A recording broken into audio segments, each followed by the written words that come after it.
informamos hoy, el presidente Trump amenazó a la Unión Europea y a la compañía Apple de imponerles nuevos aranceles. A los primeros por no avanzar en un acuerdo arancelario y a los segundos por no comenzar a fabricar sus populares teléfonos iPhone en los Estados Unidos. Para hablar de ello, le damos la bienvenida a Alfonso Aguilar, abogado y analista político de Voz, Vanessa Vallejo, analista político de Voz, y Orlando Avendaño, periodista y analista político de Voz. Y bueno, comenzamos con los europeos. ¿Cómo reaccionarán los europeos ante esta nueva amenaza arancelaria del 50%? Comienzo contigo, Vanessa.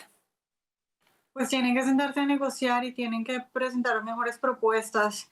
Esta mañana vimos al secretario del Tesoro que explicaba que aunque las conversaciones habían ido bien, que lo que él pensaba era que el presidente Trump no le gustaba o no le parecían, digamos, apetecibles las propuestas de la Unión Europea. Y también señaló algo muy interesante, y es que dijo que cuando él hablaba con diferentes personas de la Unión Europea, se daba cuenta que los que estaban manejando esas propuestas que estaban llegando al presidente Trump era un grupo muy pequeño de gente en Bruselas, que estaba desconectada con lo que en realidad pasaba en la Unión Europea. Entonces, que él espera pues que eso se pueda solucionar. Y yo creo que pues ante una amenaza como esta, 50%, yo creo que muchas personas que de pronto se están viendo aisladas, como decía el secretario Bessent, de esas negociaciones de una cúpula de Bruselas, pues creo que van a tener que presionar para que efectivamente le presenten al presidente Trump unos mejores acuerdos o negociaciones. Y bueno, por supuesto que llama la atención porque en un principio parecía que había una muy buena disposición por parte de la Unión Europea de llegar a un acuerdo justo comercial con los Estados Unidos. Alfonso, en esta parte de las propuestas, no sé qué tantos detalles hay afuera, pero ¿cuáles nos podrías decir que de alguna manera son los que quizá no le gusten a Trump de la relación comercial entre Europa y Estados Unidos? No sé porque no hay muchos detalles. O sea, lo que me llama la atención es que a pesar de que la Casa Blanca reconoce que hay mucho progreso en las negociaciones con otros países, en el caso de la Unión Europea, el presidente Trump claramente está frustrado con ellos y está diciendo que no ha habido ningún avance. O sea, que durante todo este tiempo no ha habido ningún avance. Eso es verdaderamente sorprendente. Sí hay, yo sé que Estados Unidos, la administración tiene un interés en poder vender más automóviles al mercado europeo.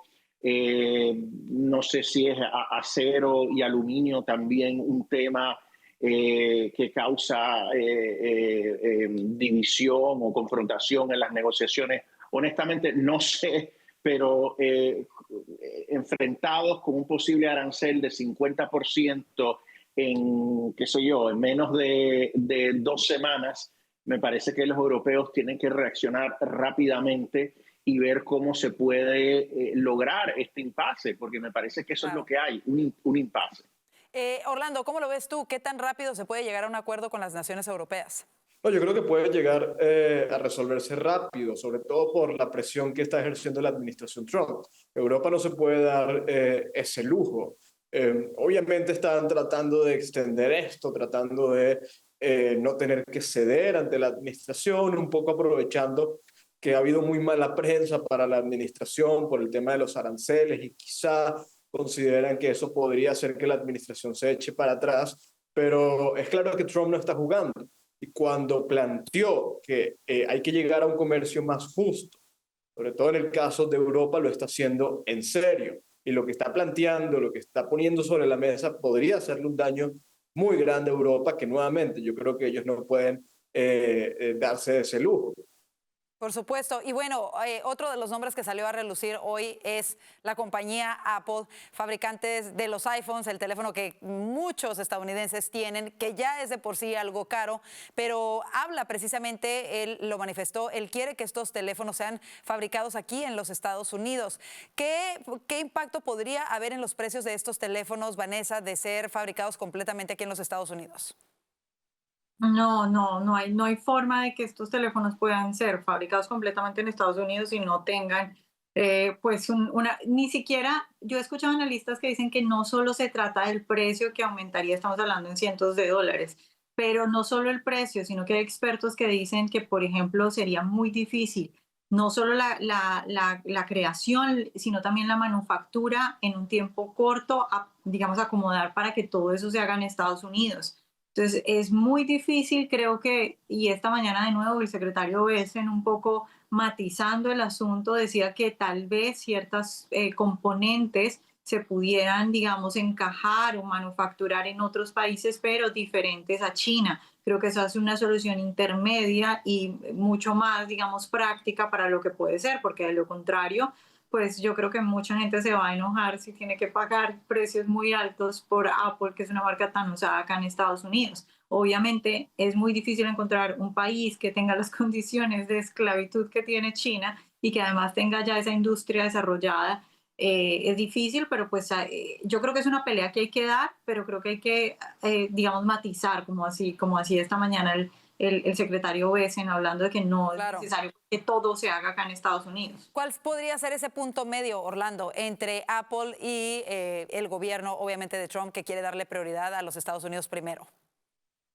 Bueno, yo creo que se podría buscar que Apple fabrique en un país quizá de la región, un país en el que los intereses de Estados Unidos estén bastante involucrados, de alguna manera logre recibir muchos más beneficios y logre mantener mucho más control de todo el proceso. Pero es completamente irreal pensar que una empresa como Apple va a fabricar los iPhone en Estados Unidos. Entiendo que eso subiría el precio mucho más del doble de muchos de estos productos. Esto sería letal para Apple, esto no beneficiaría a una compañía americana que es verdad, fabrica fuera, pero también genera miles de empleos en Estados Unidos y es una compañía insigne de Estados Unidos. Entonces, yo creo que se puede llegar a un punto medio, a una negociación realista.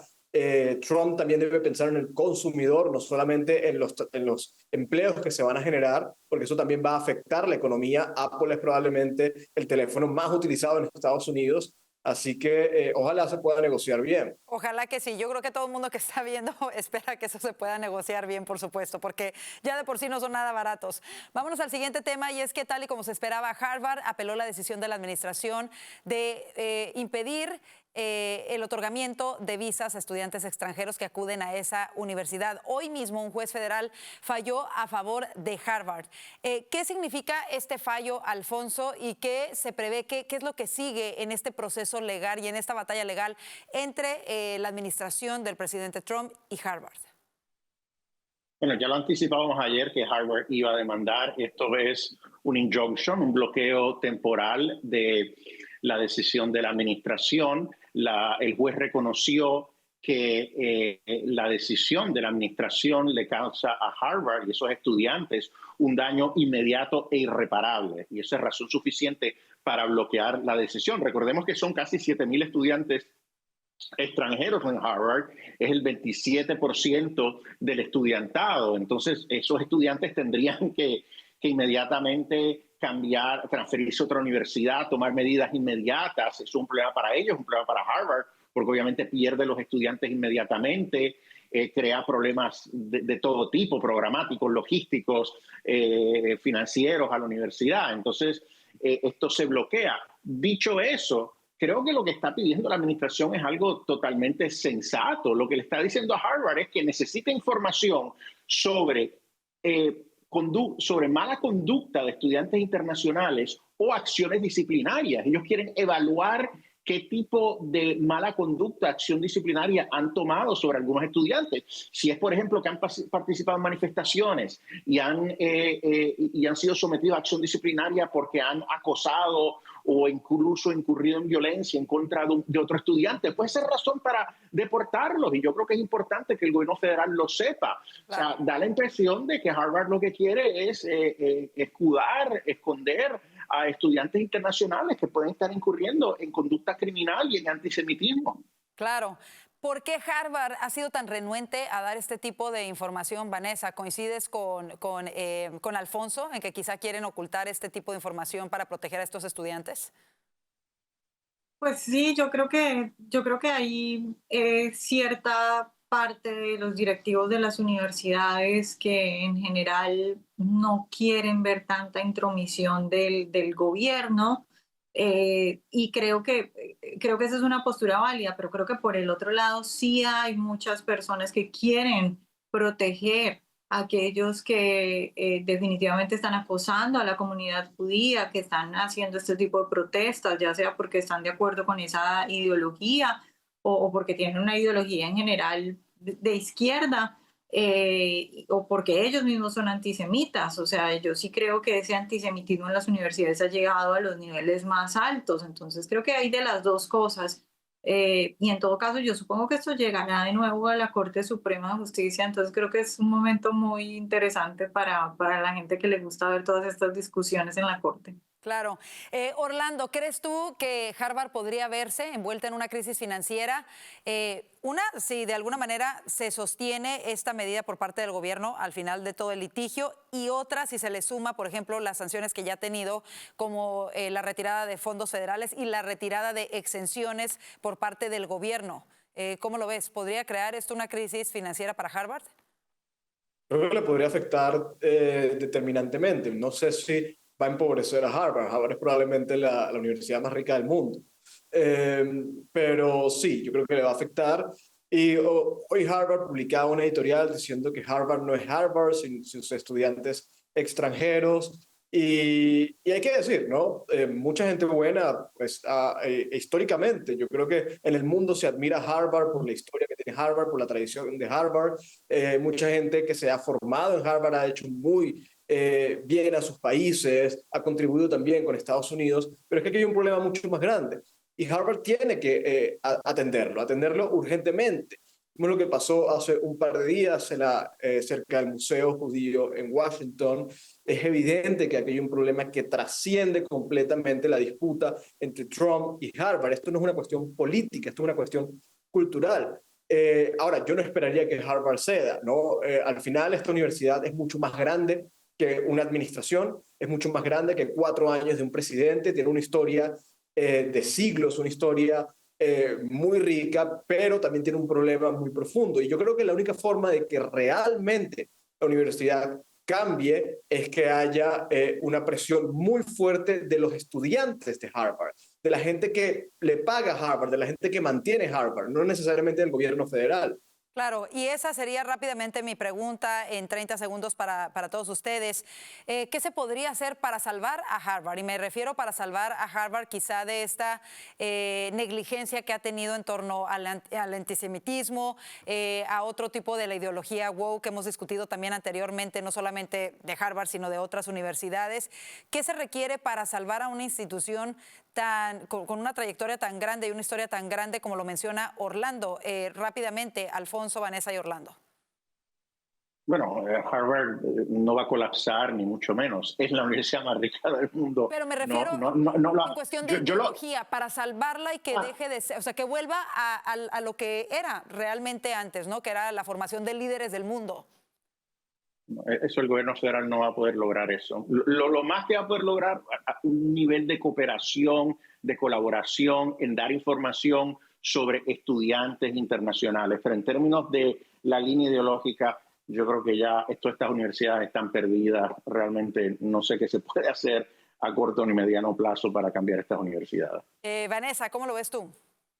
Yo creo que aunque si bien una administración no puede determinar la línea ideológica en lo que enseñan de una universidad, y no creo que eso esté bien, yo sí creo que una administración puede crear mucho impacto en el sentido de cómo la opinión pública y cómo la gente concibe esa universidad, porque durante los años de Biden, pues seguramente mucha gente no se estaba dando cuenta del problema tan grande hasta que no vimos estudiantes secuestrados en una biblioteca. Pero el hecho de que el presidente esté poniendo esto a nivel nacional y poniendo el ojo en eso, yo creo que sí hace que cada vez más, porque yo ya he visto varios casos de señores, empresarios muy importantes que salen y dicen, yo no enviaría a mi hija a Harvard porque es que va a salir mal de ahí o va a pasar un mal rato. Pero Vanessa, ¿cuánta gente solicita Harvard y cuántos aceptan? O sea, siempre van a encontrar a alguien que reemplace a aquella persona que decide no ir a Harvard. porque la demanda por entrar a Harvard es tan grande. O sea que yo creo que eso francamente no va a cambiar. Pero a lo mejor los donantes también. A lo mejor hay donantes que dicen, ¿sabes qué? El rumbo que está tomando ideológicamente Harvard ya no representa lo que yo quisiera y dejo de donar. No sé, Orlando, cerramos contigo. ¿Cómo lo ves? Yo no soy tan pesimista como Alfonso. Yo creo que evidentemente hay un problema muy grande ideológico en Harvard, pero yo creo que va a haber un backlash también muy grande. Yo creo que el mundo está cambiando, creo que Estados Unidos está cambiando, obviamente es un cambio muy lento, es un cambio que está empezando desde las bases, pero yo creo que eventualmente la misma vanguardia, ¿no? Las mismas generaciones van a ir recuperando Harvard. Yo espero que eventualmente pueda salir de este hueco en el que se encuentra. Bueno, y todo comienza con el liderazgo. Quizás si se escoge al líder correcto pueda llevar a Harvard en una nueva dirección. Vámonos al corte comercial. Quédese, aún hay más que analizar aquí en el panel de Voz Nos.